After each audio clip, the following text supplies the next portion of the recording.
Hello साथीहरु सम्पूर्णमा नमस्कार। अनि मलाई चाहिँ साथीहरुले तपाईले भिडियो धेरै बनाउनुहुन्छ, एउटा चाहिँ राजनीतिको बारेमा भिडियो बनाउनु न एउटा भनिरहेको हुनाले एउटा चाहिँ बनाउँदै छु। तपाईलाई के कस्तो लाग्छ सल्लाह सुझाव दिनु होला। मलाई त्यति बोल्न त आउँदैन, त्यही पनि हल्का कोसिस चाहिँ गरे है।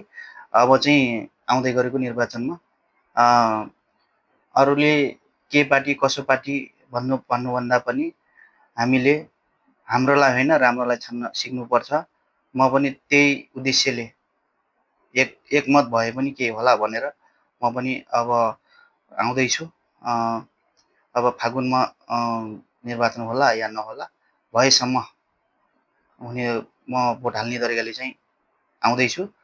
र एमाले माओवादी काङ्ग्रेसलाई त हेरियो होइन, अब चाहिँ हामीले नयाँ पार्टीहरूलाई, अहिले नयाँ पार्टीहरू धेरै खुलेका छन् र नयाँ पार्टीहरूमा राम्रो मान्छे, हाम्रो मान्छे होइन कि राम्रो मान्छेलाई छानेर मतदान गरौँ भने मैले चाहिँ। र मलाई हेर्ने जति, मलाई चिन्ने जति साथीहरू सम्पूर्णले चाहिँ एकैबद्धता जनाउनु होला।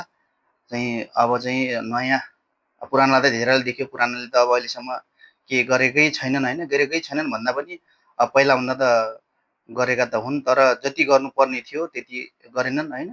अब चाहिँ नयाँ पार्टीहरूलाई सबैजनाले साथ दिउँ होइन। अहिले चाहिँ अब पुराना पार्टीले हामीलाई चाहिँ यहाँसम्म देशको मरुभूमिमा काम गर्ने बाध्यता बनाए होइन। नेपालमै रोजगार हुन्थ्यो भनेपछि हामी किन आउँथ्यौँ र अर्काको देशमा गुलामी गर्नको लागि। त्यही भएर अब हामीले त दुःख पायौँ, हाम्रो पछाडिको पुस्ताले दुःख नपाओस् भन्न लागि एकचोटि हेरौँ न त कस्तो हुँदो रहेछ। अब आशा चाहिँ गरौँ, व्रत अब के मान्ने हो र, अब सबै त्यस्तै हुन्, जति जोगी आए पनि कानी छिरे भने जस्तो चाहिँ नहोस् होइन। त्यही भएर म पनि अब आउँदैछु। अब साथीहरू अब जति विदेशमा बस्नेलाई माया हुन्छ देशको, त्यति स्वदेशमा बस्नेलाई हुन्न जस्तो लाग्छ, किनभने सबै झोलेहरू मात्रै छन् नेपालमा। अनि यो पार्टी ऊ पार्टी भन्दै झगडा मात्रै गरेर बसिरहेका छन्। अनि देशको माया भन्ने कुरो परदेशमा बस्नेहरूलाई मात्रै थाहा हुन्छ।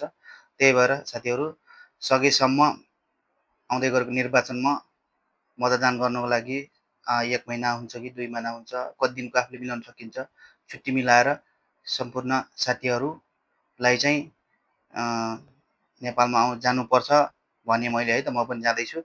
अनि त्यतैतिर भेटौँला। के कस्तो लाग्यो सल्लाह सुझाव र प्रतिक्रिया दिनु होला। म त्यति धेरै बोल्न जान्ने मान्छे त होइन, तर कोसिस मात्रै गरेको। तपाईँले भिडियो बनाउनुहुन्छ, यो अरू बनाउनुहुन्छ, यो पनि बनाउनु भनेको हुनाले मैले बनाएको है त। म चाहिँ अब यसपालि गएर टक्क परेर नयाँ पार्टीलाई चाहिँ मतदान गर्नुपर्छ भन्ने सोचमा छु। तपाईँहरूलाई के कस्तो लाग्छ? के पो चाहिँ गर्ने होला त, धेरै छन् होइन नयाँ पार्टीहरू पनि खोलेका। उज्यालो पार्टी गरे, कता माटो होइन, घन्टी। मैले त अहिलेसम्म सोचिरहेको चाहिँ घन्टीमै हो है साथीहरू। ल घन्टी समर्थ गरौँ, टक्क पारेर कमेन्ट गर्नु होला के कस्तो लाग्छ। आएर झ्याम्म घन्टीमा तलदेखि माथिसम्म, माथि घन्टी तल एमाले माओवादी त्यस्तो चाहिँ नगर्नु होला।